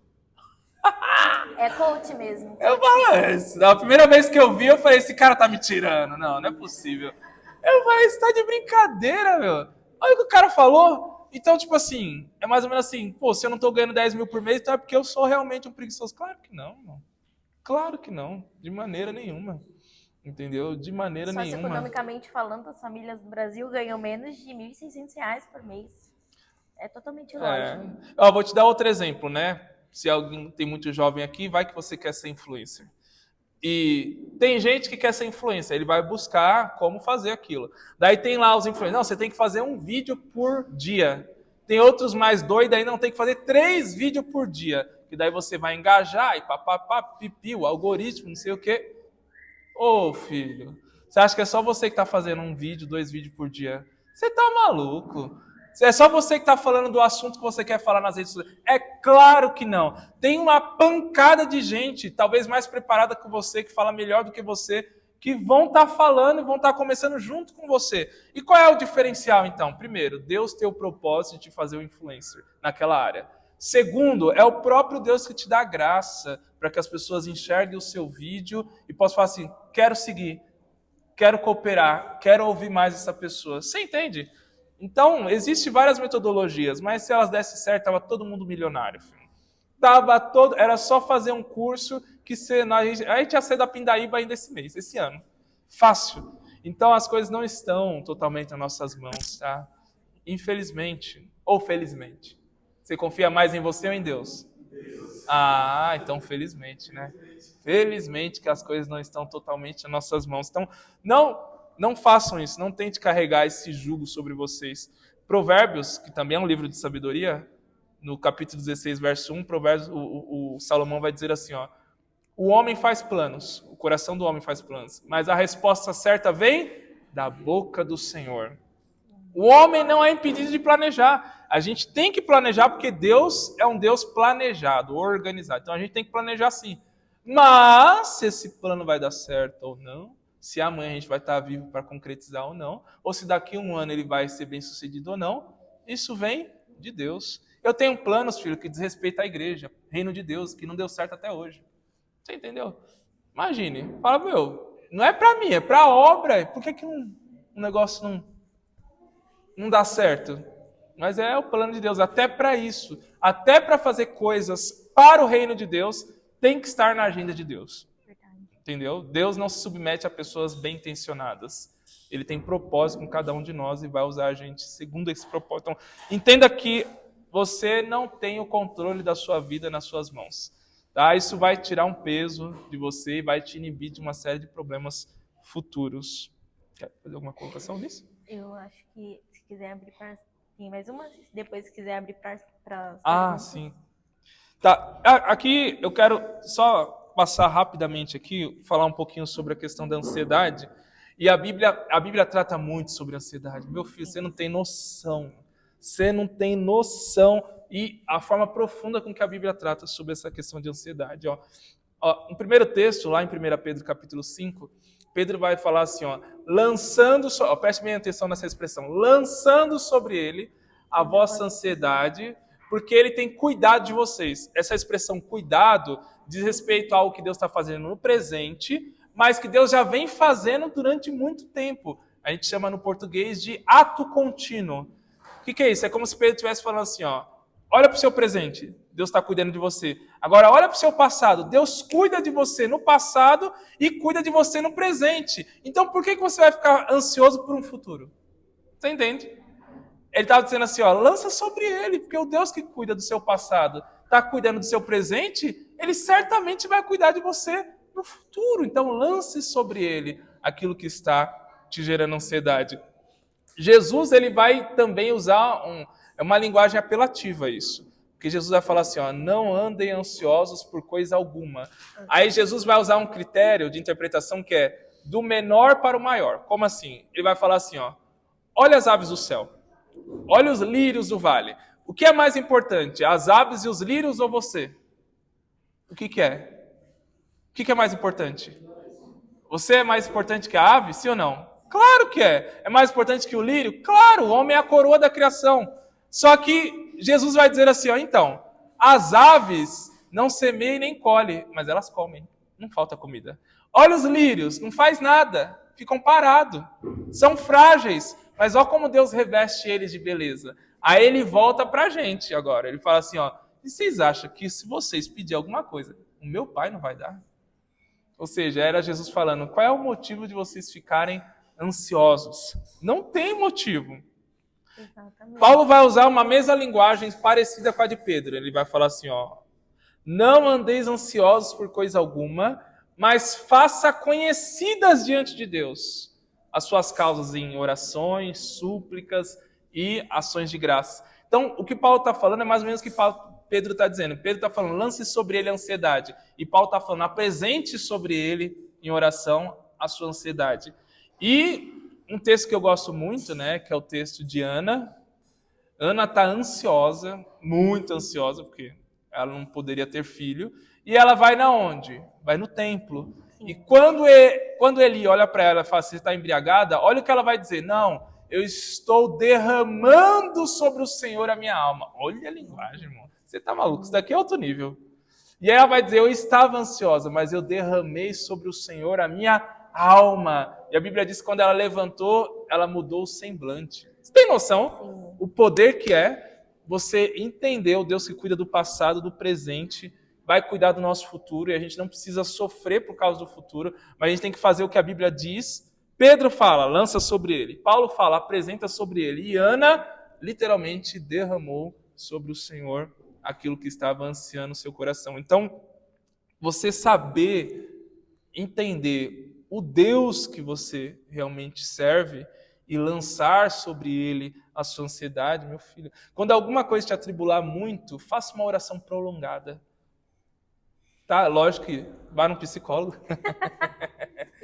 Faça terapia, né? É importante. Deus, inclusive, revelou essa ciência para os homens, para benefício da própria humanidade. A gente tem que usufruir. Mas procure se colocar de joelho também e fazer uma oração, derramando literalmente sobre Deus a ansiedade. Não precisa fazer linguagem muito, soberano Senhor, Deus todo-poderoso. Não, Deus já sabe, tá? Você está num momento de crise, é a ansiedade que está batendo na porta. Pode falar, Deus, é o seguinte, eu tô acabado. Tô me sentindo em frangalhos, tipo um frango que passou um caminhão por cima. Tô acabado. Preciso da tua graça, preciso do teu poder, preciso do teu revestimento. Faça uma linguagem sincera na oração e você vai experimentar aquilo que Paulo garantiu que a gente vai experimentar, aquilo que Pedro garantiu que a gente vai experimentar e aquilo que Ana experimentou quando estava ali no templo derramando sobre o Senhor a sua alma. Eu acredito que isso está ligado até o que a gente falou sobre o Salmo 116, né, o salmista, porque, só para deixar claro, tá? Quando a Bíblia diz, lançando sobre ele toda a vossa ansiedade, quando a Bíblia fala ansiedade, não está dizendo necessariamente de um transtorno de ansiedade ou de uma ansiedade patológica, mas sim de um sentimento. Porque a ansiedade todo mundo vai sentir, é um sentimento. E todo sentimento as pessoas denominam como algo ruim ou bom. Não existe, né? Algo ruim ou bom. Mas a Bíblia diz ansiedade justamente para dizer sobre as nossas preocupações da vida. Então, quando você estiver preocupado, né, lança sobre o Senhor, reconhece seu sentimento, né? Fale com o Senhor e aos poucos você vai encontrando descanso, né? Porque uma das coisas, né, que talvez é o próximo tópico que a gente vai falar, de fato, quando a gente diz, né, de alimentar esse sentimento da ansiedade ali, é muito dos nossos pensamentos, está muito aqui, né? Eu acho que aqui que começa sempre os nossos pensamentos, aqui que começa a maneira como a gente precisa trabalhar. E na terapia cognitivo-comportamental, que é a minha teoria de abordagem, de fato, prática terapêutica, a gente diz que uma situação ela vai gerar um pensamento. Esse pensamento ele vai gerar um sentimento. E esse sentimento que vai gerar o seu comportamento. Então, quando a gente consegue trabalhar os nossos pensamentos, por isso que a Bíblia ela diz, né? Lança sobre mim, porque tudo começa aí. Da maneira como você pensa. A Bíblia vai dizer que assim como o homem pensa, assim ele é. Né? E aí a gente anda ansioso, né? Não andeis-vos ansiosos, preocupados com as coisas da vida. Antes, né? Levem ao Senhor as vossas preocupações. Né? E é de fato isso, né? Tira um pouco do seu pensamento, descansa um pouco o seu pensamento, coloca para fora. Algumas pessoas acreditam, e eu também, que a fala, ela cura. Por isso que a oração também é uma fonte de regulação emocional também, de você conseguir encontrar ali um refúgio nos seus momentos de tribulação. Porque a Bíblia vai dizer, olha só como o nosso pensamento, ele é importante. Jeremias vai dizer que Deus, ele sabe, né, os pensamentos ao nosso respeito, pensamentos de bênçãos e não pensamentos de mal, né? Igual a gente que fica alimentando maus pensamentos, né? Mas não, Deus não. Ele não pensa coisas más, ele pensa bons pensamentos para nos dar o fim que nós desejamos. Então, pensa num Deus bonito, né? Que ele pensa no fim que você deseja, ele pensa coisas boas ao seu respeito e ele, de fato, faz. A Bíblia ela faz, né? O apóstolo Paulo, principalmente, né? Já entrando no próximo tópico.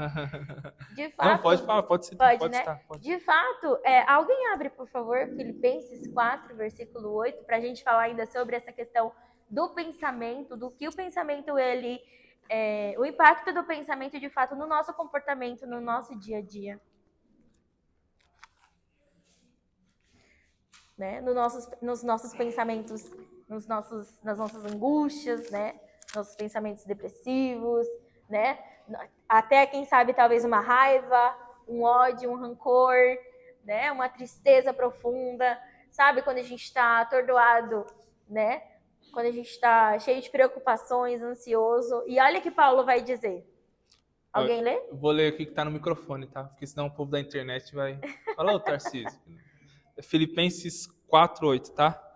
Finalmente, irmãos, tudo que é verdadeiro, tudo que é respeitável, tudo que é justo, tudo que é puro, tudo que é amável, tudo que é de boa fama, se há alguma virtude e se há algum louvor que existe nisso, seja isso que ocupe os vossos pensamentos. Exatamente. O tempo todo você vai pensar coisas boas? Nem sempre, mas a Bíblia diz que tudo é prática. Então, Paulo está dizendo, se ocupe disso, pense nisso, né? Tente, né, pensar naquilo que é bom, naquilo que é justo, naquilo que é amável, naquilo que tem boa fama, né? Em alguns momentos, a gente vive algumas situações que naquele momento você pode não encontrar saída, não encontrar um refúgio, enfim, porque você está pensando tanto naquilo, né? Você está tão envolvido com aquilo que quando você para pensar em outra coisa, em coisas boas, ou até uma outra pessoa de fora pensando na sua situação, a resposta ela vem. Justamente porque quando você está envolvido ali com os seus maus pensamentos, é muito difícil, né? A gente tirar algo bom só pensando coisas ruins. Então, acho que exercitar, praticar os bons pensamentos é aí uma grande ferramenta para lidar com as nossas dificuldades, com o nosso psíquico, né? Com as nossas dificuldades do dia a dia, nossa rotina, enfim, tudo é prática, é a gente praticar, né? É o meditar ali, você ter talvez ali um versículo, ir meditando, mastigando, pensando, né? Na última palestra que eu dei, eu trouxe um exemplo. Por exemplo, quem nunca ouviu uma música passando no carro e essa música ficou na sua cabeça? É verdade. Nós somos muito influenciáveis por aquilo que nós vivemos, isso é uma verdade.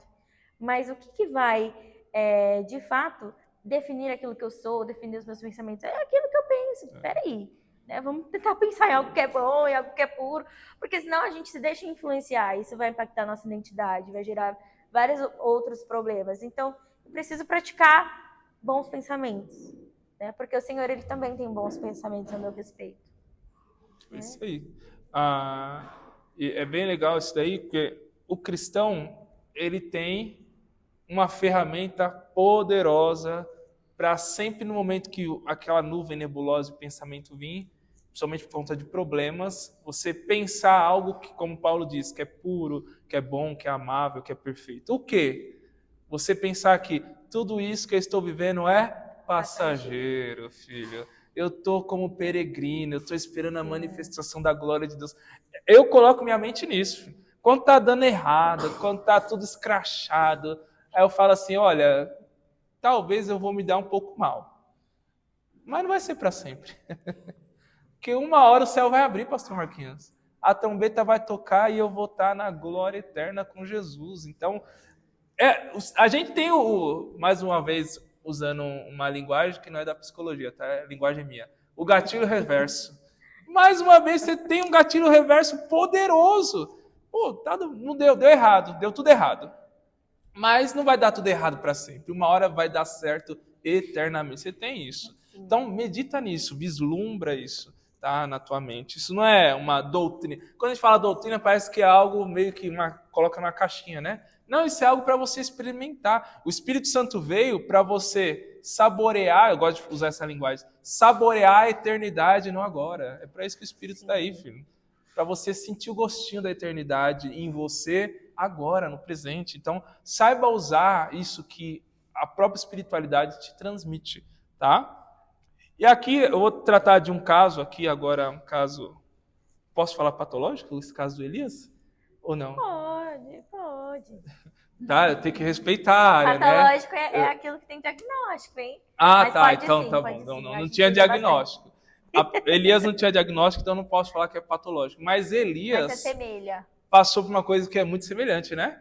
A depressão, muito semelhante. Sim. E todo mundo se pergunta, mas Elias, quando ele entrou nessa crise emocional, foi por uma palavra de Jezabel, mas ele tinha acabado de derrotar 450 profetas de Baal. Ele tinha acabado de orar e Deus trouxe chuva depois de 3 anos. Por que Elias entrou nessa crise emocional só por uma ameaça de Jezabel? Não é tão simples assim, filha. Não é tão simples assim como a gente pensa. Imagina você achar que você está sozinho, como Elias achou que estava sozinho como profeta. Você tem que enfrentar. Não foi Deus que falou para ele enfrentar os profetas de Baal. Elias foi pela fé. Já imaginou isso? Você fazer um ato pela fé, desafiando mais de 400 homens, e a população não estava com Elias. A população estava com os profetas de Baal. Então estava todo mundo ali diante do altar, achando que Elias ia sair dali envergonhado e os 400 profetas de Baal iam sair dali honrado. Imagine a pressão psicológica que esse homem teve, a pressão emocional que esse homem teve quando ele estava ali no desafio com os 450 profetas de Baal. Foi muito grande o estresse. Era muitos contra um, né? Muito, né? A gente vê Elias debochando, parece que ele está relaxado, né? Quem lembra do texto? Quando os profetas de Baal vai lá e fica fazendo quase que a dança da chuva, aí se corta, aí nada de descer fogo para consumir o holocausto, e Elias debocha deles. Quem olha o texto fala, Elias estava de boa, deve estar relaxado, devia estar tomando um caldo de cana das árvores de Israel lá. Não, filho, Elias estava sob uma pressão psicológica gigantesca, gigantesca. Ele ora, vem o fogo, consome o holocausto. Maravilha. Só que depois, ele chega diante de Acabe e ele fala para Acabe que vai vir a chuva. Só que daí Elias ora um dia, não vem a chuva. Uma vez, não vem a chuva. Elias ora a segunda vez, não vem a chuva. Elias ora a terceira vez, não vem a chuva. E Elias está mandando o seu servo, vê lá, olha para o caminho do mar. Vê se tem alguma nuvem vindo aí, alguma nuvem cheia. E o seu servo fala assim, não tem nada. Tá o solzão rachando aqui, rachando a moringa. Imagina, ele ora a quarta vez, nada de chuva. Ora a quinta. Você já imaginou a pressão psicológica disso, sim ou não? Já imaginou a tensão que estava sobre ele? Somente na 7ª vez é que o seu servo volta e fala assim, eu vejo uma pequena nuvem do tamanho da mão de um homem. Na 7ª vez, filho. Aí sabe o que vai acontecer? Quando a chuva vem, Elias é informado por Jezabel, e aí é onde acontece realmente que Jezabel vai lá e ameaça ele. Elias, ele sai de Jezreel e ele sai do Monte Carmelo e ele vai para Jezreel. São 30 quilômetros que Elias andou a pé, filho. Você passou por uma pressão psicológica com os profetas de Baal, passou por uma pressão psicológica porque você teve que orar 7 vezes para a chuva vir, e agora você vai entrar num esgotamento físico. Ele andou 30 quilômetros. Já imaginou um negócio desse? 30 quilômetros. Se eu andar 2, eu já estou mal. 30 quilômetros, então, não é para qualquer um, não. E o pior, o que ele vai fazer? Ele vai deixar o seu servo em Berseba, ou seja, ele vai ficar isolado. É só ele com desgaste psicológico, emocional e físico. Aí ele vai para o deserto. Quando chega no deserto, Elias comeu? não comeu, ele dorme com fome. Então o homem estava cheio de pressão sobre ele, com a ameaça de Jezabel, cansado e com fome. É lógico que ele vai entrar em colapso emocional. E ele entrou em colapso emocional, né? E aí a pergunta é, poxa, Elias não poderia ver a grandeza de Deus? Um cara que conhecia tanto Deus, né? Poderia ver a grandeza de Deus. Só que daí aconteceu com Elias uma coisa muito interessante, que aí ela é a teórica, tá? Mas eu vou falar a teoria que ela usa, que é a teoria cognitivo-comportamental. Essa teoria vai falar de uma coisa chamada visão de túnel. Tá? Se eu estiver errado, pode me corrigir, tá? Visão de túnel. O que é a visão de túnel? É quando você enxerga a circunstância da vida através da sua dor. E Elias vai ter isso. Ele vai olhar e vai falar assim, só sobrou eu. Não tinha só ele, tinha mais. E tinha algumas evidências, não dá para trabalhar aqui, mas tinha algumas evidências de que era claro que tinha mais profetas. Mas o que ele vai ter? Visão de túnel. Ele vai interpretar aquilo segundo a sua dor. Por isso que ele só vai enxergar ele. Como se ele fosse o único profeta que tinha ali ficado vivo. Só que aí o que Deus faz? Deus precisava tratar Elias, sim ou não? Elias estava numa crise emocional. Deus, antes de fazer qualquer coisa, manda o anjo e dá alimento para Elias. Primeiro, Deus espera Elias dormir. Olha como esse Deus é cuidadoso, irmãos. Espera Elias dormir. Depois que Elias dormiu, tirou aquela soneca para recuperar um pouco das forças físicas, o anjo vai lá e... O que você quer? Toma, come e bebe. Só isso, come e bebe. O anjo se aparta, depois o anjo vem de novo, come e bebe, agora você vai partir, Elias. Então Deus espera ele descansar e alimenta. Deus cuida de Elias, porque não dava para cobrar nada de um homem que estava entrando em colapso emocional. Supra a necessidade básica Exato. dele, né?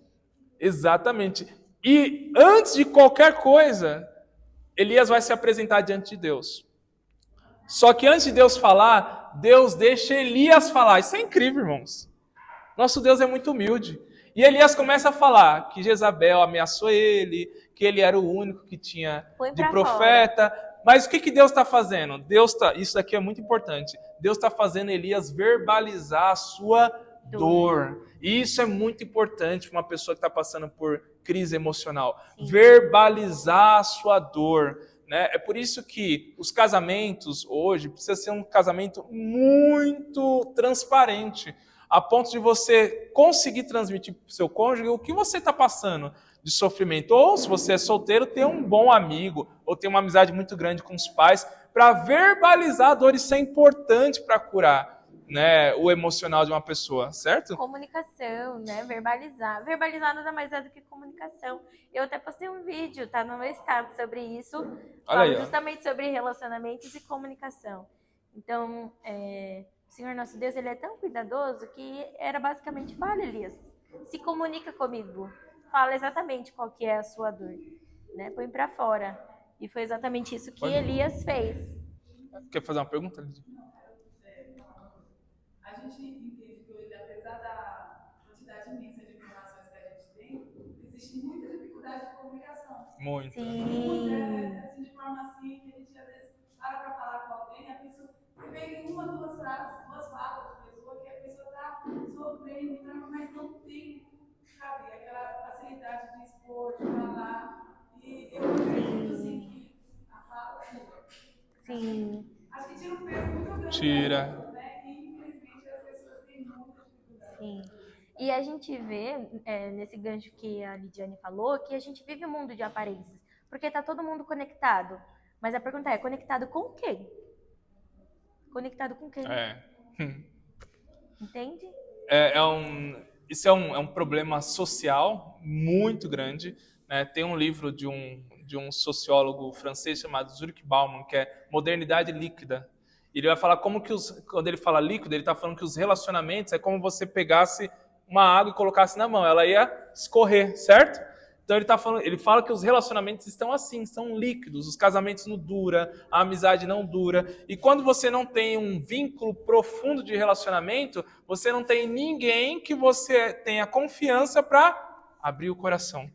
Para você só chegar a chorar e abraçar, e você saber que a pessoa não vai te julgar por aquilo. Sim, né? É aí que a gente entra na psicologia, né? De fato, vínculos.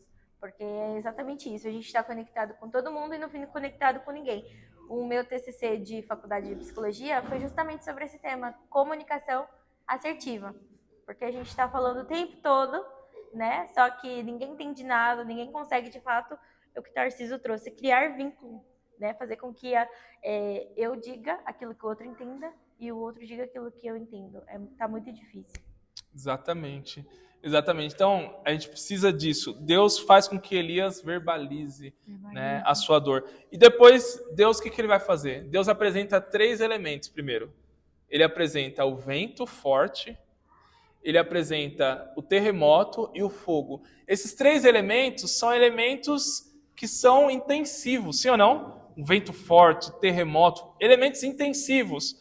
Só que Deus poderia tratar com intensidade alguém que estava passando por crise emocional? Claro que não. Então, passa o vento forte, passa o terremoto, passa o fogo e Deus vem numa voz suave e tranquila para tratar com o profeta. Veja a metodologia de Deus, reconhecendo que o homem que ele tanto usou estava passando por uma crise existencial, uma crise emocional. O próprio Deus consegue compreender a crise de Elias e trata Elias de uma forma diferente para curá-lo.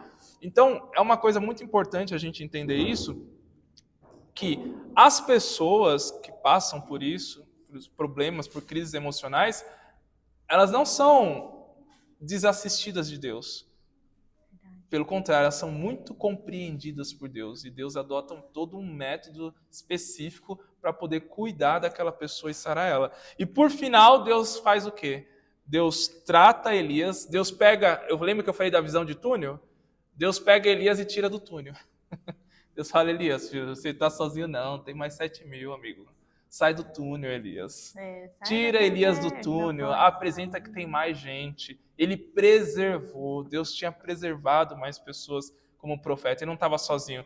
Então o que Deus faz? Deus quebra aquele pensamento errado que Elias tinha, que fez com que ele ficasse nessa míngua.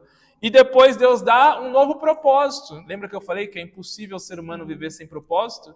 Deus dá um novo propósito para Elias. Elias, é o seguinte, qual é seu medo? É a ameaça de Jezabel? Então, para você entender que Jezabel não vai viver, vai lá e unge outro rei. Como assim?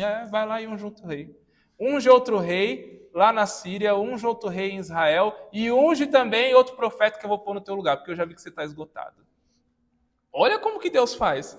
O que te gerou o gatilho de esgotamento, que te gerou a crise emocional? Não foi a ameaça de Jezabel? Então, Jezabel não vai mais te ameaçar. Por quê? Porque ela vai morrer. Quando Deus fala para Elias, unge Jeú, ele já está falando que Jezabel vai morrer, nas entrelinhas. Entendeu? Ou seja, acabou seu problema emocional, Elias. Se foi isso, acabou. Mas Deus sabia que era uma consequência muito maior. Jezabel foi só estopim. É por isso que Deus pega e tira Elias de campo e unge quem?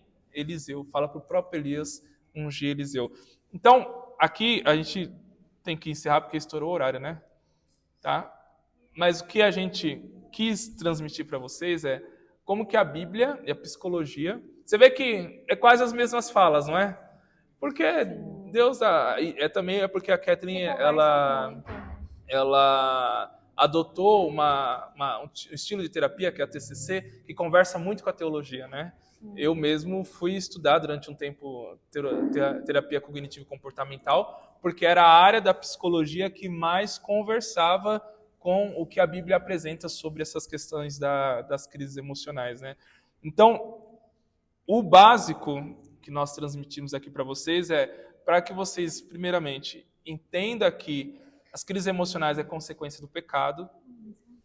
Vocês entendam que assim como você investe para poder se alimentar, comprar, conquistar, que Deus deu essa função para o homem, inteligência e sabedoria, assim como você investe na sua vida espiritual, você precisa também investir na sua vida socioemocional, psicológica, precisa de investimento isso, tá?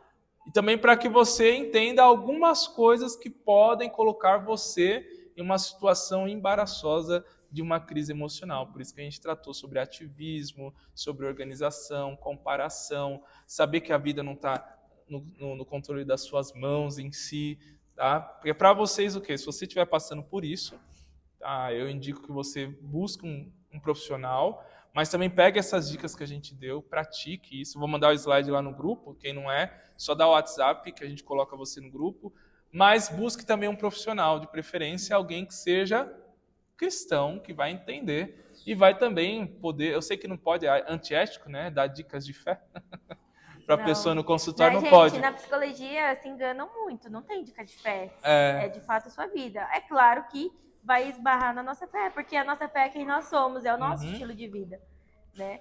Mas de fato a gente vai trabalhar muito isso, nosso cognitivo, os nossos pensamentos, né? É porque as pessoas têm a percepção de que fazer terapia é você assistir uma mini pregação, né? Não é. A gente vai falar de você. E é sobre isso. Então, exatamente. se você está se sentindo aí constantemente com tristeza, dificuldade de lidar com as suas emoções, dificuldade de se regular emocionalmente, dificuldade de se comunicar com o outro, procure terapia, né? É uma área da saúde como qualquer outra, como uma medicina, como uma fisioterapia, né? E ela é baseada em evidências, assim como quando nós vamos no médico, cardiologista, etc e tal, né? Então é exatamente isso. Isso aí. Só fazer um comentário, é que no nosso meio, né, de igreja, se criou, né, uma máscara, que todo mundo é forte, que ninguém tem problema, que ninguém tem dificuldade. Independente do cargo, do que você faça, todo mundo tem uma inclinação para alguma coisa. Né? Todo mundo tem uma, envolvendo até a questão teológica, pecado, todo mundo tem uma inclinação para o doce, outro para o salgado, uma inclinação para o vício, e vice-versa, cada um tem a sua inclinação. Só que foi colocado uma máscara, dizendo, ó, você não pode ter isso, não pode ter aquilo, você é super crente, tem que ser uma super mulher, um super homem, um super jovem, e não é assim. Foi criada essa máscara, através de algumas pregações, até você ver alguém pregando, e você olha e fala que ele é super espiritual, e não é. Todo mundo tem as suas inclinações, seus defeitos. O problema é que a máscara que foi colocada, ninguém tem inclinação nenhuma. Ninguém tem nada, ninguém tem algo a ser resolvido, portanto, questão de pecado, questão de crises, de transtorno, e geralmente todo mundo tem alguma coisa para ser resolvida, entendeu? Uma coisa que eu vi falando muito da aula é comunicação. Comunica-se mais com Deus, fale com Deus, né? E na vertical, porque a Bíblia ela é vertical e horizontal. Quando eu falo horizontal, é com pessoas.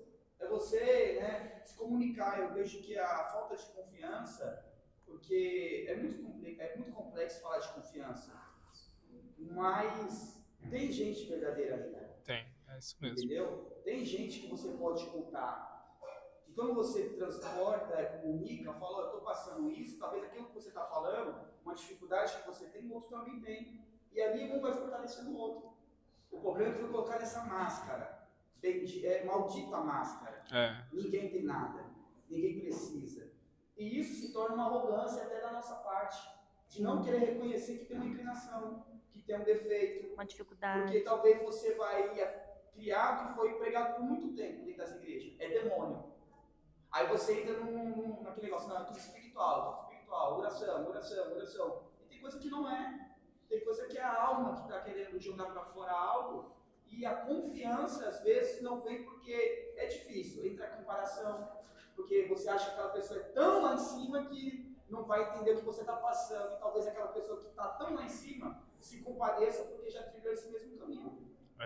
Então, não vai pela aparência. Nem todo mundo é o que diz ser, através de fala, através de comportamento. Entendeu? Tipo assim, uma dica aqui, porque eu vi esse mal. É muita máscara. É muita gente doente fingindo que está saudável e não está. É errado consigo mesmo. Você não tem que mostrar para os outros, você tem que buscar a sua cura. Exatamente. Entendeu? Não trata tudo como demônio. É demônio, é oração, é jeito. Não. Tem o outro lado da moeda também. Que precisa ser tratado, precisa ser falado, precisa ser dito. Em cada faixa etária vai ter a sua dificuldade, a sua inclinação, algo que precisa ser buscado, né? Não estou querendo aqui, né? Mas não, pode. É o mal que tem no nosso século. É muita máscara. Nem todo mundo, não preciso mostrar, você não precisa mostrar nada. Sabe por quê? Porque a comparação, como foi dito aqui, a comparação ela traz dois sentimentos, que é muito perigoso. Qual é? Ou você vai se achar superior, ou você vai se achar inferior. Ou você vai deixar o ego falar, ou vai deixar a insatisfação falar. E os dois vai trazer mal. Vai trazer males para a sua vida. Então, um conselho, fale. Talvez você fale, Jean, eu tenho dificuldade nessa área. Talvez a dificuldade que você tem, você vai olhar, Jean, você prega a palavra, você também tem também. E por quê? Porque o pecado também me corrompeu, não só foi você. O pecado também mexe comigo. Eu também sofro de tentações. Assim como qualquer um. Ninguém é superior ou ninguém é, todo mundo está no pé de igualdade. Mas prega. Ah, mas é mestre. Ah, mas é todo mundo. Então a comunicação, você pode repetir isso? Comunicação. Comunicação Pode resolver meu problema. Exatamente. E falando sobre a psicologia, é exatamente isso. Quando a gente está com dor de cabeça, a gente entende, peraí, tem algo de errado comigo. Eu vou procurar um clínico. Agora, quando a gente tem dificuldade de se comunicar com o outro, tem dificuldade de criar relações, né, tem dificuldade de confiar, né, sente constantemente ansioso, constantemente triste, constantemente desmotivado, constantemente frustrado, né? Peraí, você tem que pensar, algo de errado não está, né? Algo de errado não está certo, tem algo de errado comigo. Procura um psicólogo, uma pessoa que vai cuidar da sua saúde mental. É exatamente isso. Exatamente, tá? Agora é só vocês entrar no Instagram da Kathleen, dar aquela divulgada bacana, para ainda essa semana vir mais uns 3, 4 aí pacientes para ela atender. Amém? Tá bom? Façam isso, em nome de Jesus, divulga aí também. A gente vai colocar o vídeo no YouTube, divulga aí no YouTube, vai ser bênção, viu? Deus abençoe, muito obrigado, Kathleen. Nós, da Escola Bíblica Dominical, tá aí o Jean aqui, representando também a secretária, tesoureira, ou melhor, secretária e tesoureira, fiz ao contrário.